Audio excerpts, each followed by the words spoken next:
കാത്തിരിപ്പുകൾ അവസാനിക്കുന്നു. 4 ചുവരുകൾക്കുള്ളിലെ ഇരുട്ടിൽ നിന്ന് വീണ്ടും മരുപ്പച്ചകൾ തേടി നാം യാത്ര തുടങ്ങുന്നു.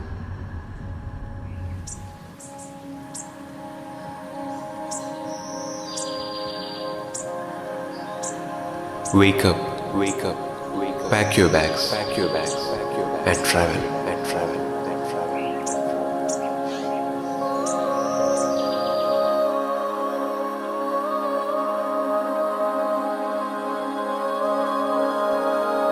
ഓരോ യാത്രയും ഒരു പ്രണയകഥ പോലെയാണ്. പ്രകൃതിയും നമ്മളും തമ്മിലുള്ള ഒരു ലിമിറ്റ്ലെസ് ബോണ്ട്.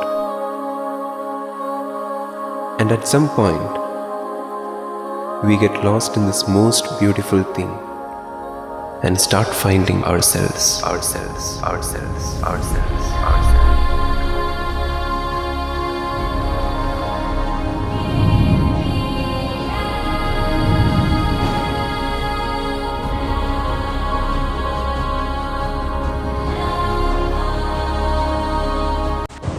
ഹായ് ഗായ്സ്, ഞങ്ങളിപ്പോൾ ഗോവയിലാണുള്ളത്.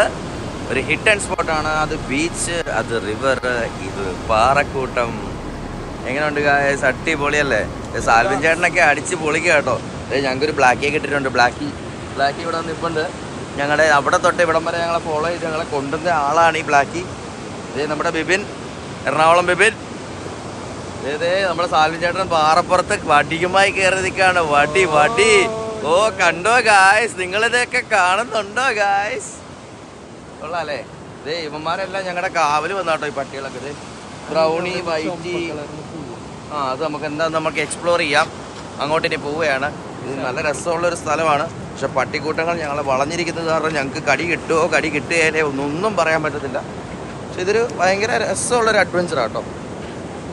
സംഭവം 12 മണിക്ക് ചെക്കൗട്ട് ചെയ്യണമെങ്കിലും ഇതിലേക്ക് പോയി ചെക്കൗട്ട് ചെയ്തിട്ട് പോകാമെന്ന് വിചാരിച്ചു. എന്തായാലും ഗോവ വന്നാലേ, എന്തായാലും നമുക്കൊന്ന് കറങ്ങി അടിച്ച് പൊളിച്ചിട്ടൊക്കെ തിരിച്ചു പോകാമെന്ന് വിചാരിച്ചു. ഇതാണ് സ്പോട്ട്.